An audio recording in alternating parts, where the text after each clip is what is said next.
interesting weekend. So I shoot out to San Jose. I'm going to be part of the broadcast team, work with Sean and Jimmy, and get a call to fights. Mitrione versus Fedor. So, and in San Jose. San Jose is an incredible fight town. San Jose is Bellator's, as Las Vegas is to the UFC, San Jose is to Bellator. That is the head, that is the helm. That's where the offices are, and that town absolutely supports it. Plus, you've got this huge main event. You got Fedor coming back, underdog. He's going to be taking on Mitrione. Just, you've got all this excitement. I get out there, and Joel and I are going to go over to a Dave & Buster's to do a live podcast. And so right when I land, I go into the lobby, and I am informed that Mitrione may not be fighting. And this is private information, but I'm filled in on this. So I go right to Scott Coker right then. I say, I am licensed, I am here, and I'm ready. Put me in. So a little dialogue begins there, and I go over to the Dave & Buster's. And Joel calls me out. He says, "Hey, you're in a weird mood, man. What's going on?" I say, "Yeah, I got the house on fire. I'm sitting on a secret here, and here's what it is. It needs to stay between us. But I think I'm fighting Fedor tomorrow night.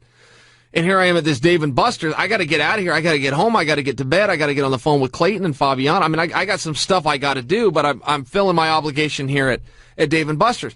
Somewhere between us finishing that up and getting back, I get a text from the bosses at Bellator, hey, you need to get over to the Fairmont Hotel right now. We got a meeting. I think I'm walking into that meeting and signing a contract to fight Fedor. We all did. So on the way back from Dave & Buster's, we're in the van. It's Reese, Jake, Ryan, and Chael. Chael mentions, hey, I'm fighting Fedor tomorrow. We're going to the Fairmont Hotel because that's what you believe in your head. Why else are you going to go to the Fairmont Hotel at 11 o'clock at night unless you're there to make a fight? You mentioned, all right, man, if I get this fight, the only thing I'm going to ask for is that my boys, Ryan and Jake, get a Bellator contract. You're not going to ask for anything else, of which point Ryan says... Oh, Ryan informs us that I'm under exclusive contract with King of the Cage for the next 12 months.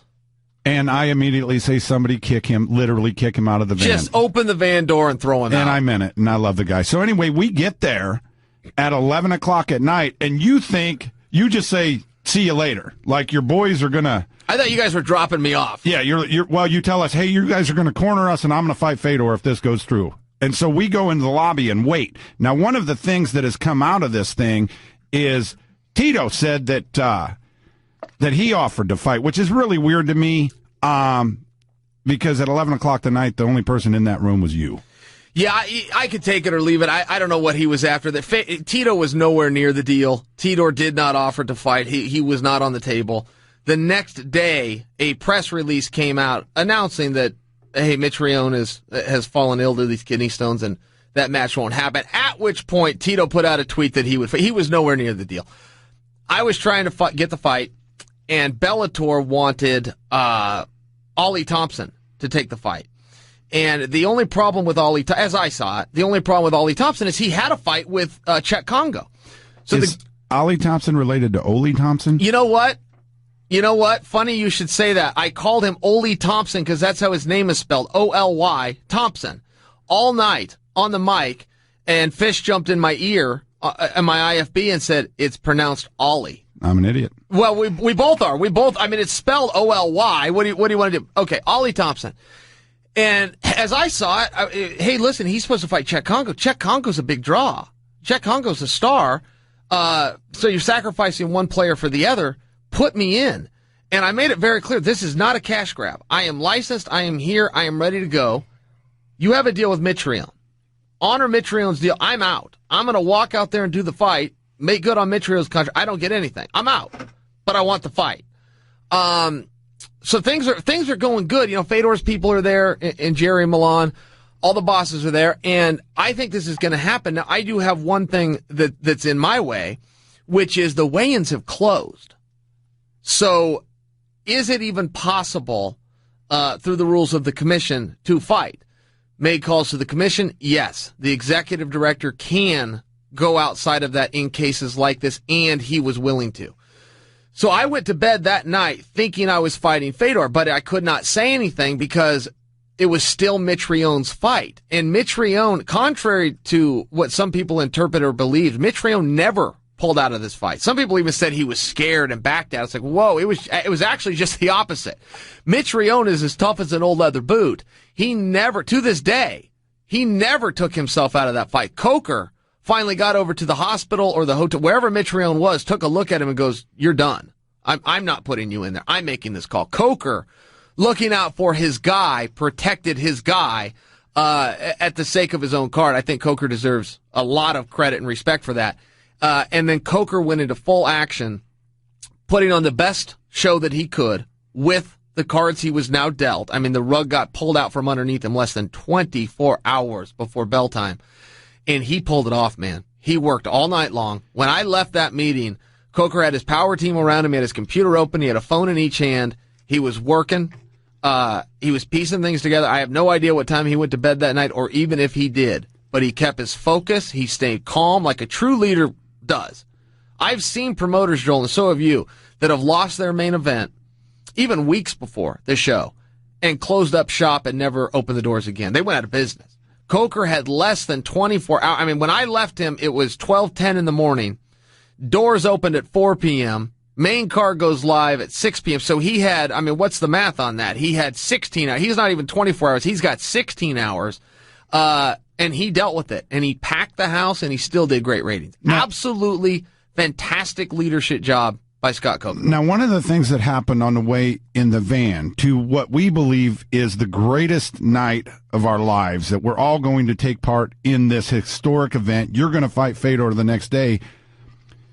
A 1996 Honda Civic ran by us and started flashing on the lights, and it scared Reese to death. What was that all about? I have no idea, man. The guy must have thought it was a soccer mom because he sees the minivan that you had rented. I don't know what Reese did to piss him off, but the guy wasn't just flashing. He was honking.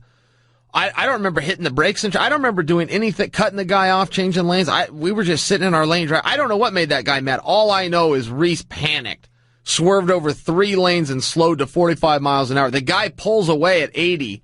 And I can't even see the guy's taillights anymore. We're still in the slow lane going 45. He was so scared. Why was he? I mean, he had to know that he was protected in that van. Man, I can't think there was a safer place to be in all of California than in that van at that time. I don't even know why you brought that up, but it was funny. Now, another thing, it is funny. As disappointing as it was that you weren't going to fight Fedor, and I don't know, but I do know that your pregame meal at midnight on the streets of San Jose would have been 4 fully loaded bacon wrap dogs. That would have been a great test to see if that would be a good pregame meal. Those were so incredibly delicious. And, I'm used to cutting weight for weigh-ins.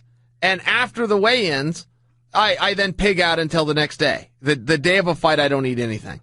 And so I actually felt we were on track. Even though those were some dirty, filthy, greasy hot dogs, I felt like we were on track to fight the next day. I went to bed that night thinking I was fighting, but I couldn't say anything. That was part of the deal because, it's still Mitrione's fight.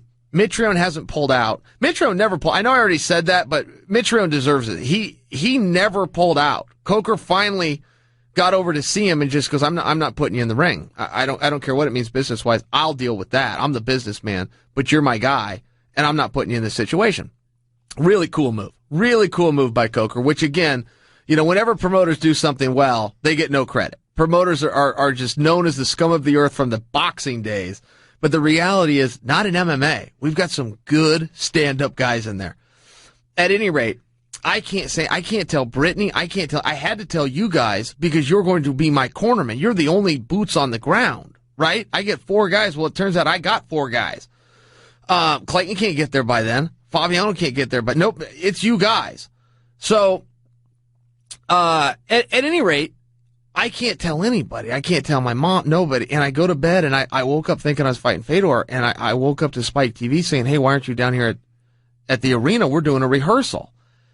And it's like, well, I don't know who knows. I've got some inside information here. Can I reveal to them? I think I'm on to, I don't know. So the house was on fire right up until the end. And, essentially what it came down to, in my opinion, was just Fedor knew how the contract worked. And the way the contracts worked, and most guys don't know this, once you weigh in, you get paid. So Fedor had already weighed in. He did everything contractually he had to do. He's getting his check. He's going to be on a plane to Moscow first thing in the morning. Why would he fight anybody? And he even said that. He said, Chael Sonnen is not what I trained for. He is southpaw. I will fight Matt Mitrione. And Coker's kind of like, yeah, Fedor, that's what this whole meeting's about. You're not fighting Mitrione, but we've got a show to do. Can you help me out? Do you want to fight? I will fight Matt Mitrione. Okay, Fedor, you're not fighting. Mitrione's out. I think I will fight with Matt Mitrione. Okay. Not going to happen. Good job, Fedor. You're a bum. Yeah, well, I thought it was a little bit weird, but I mean, that is what happened. He was a KG veteran. He saw the side of it, and I mean, what can I say about it?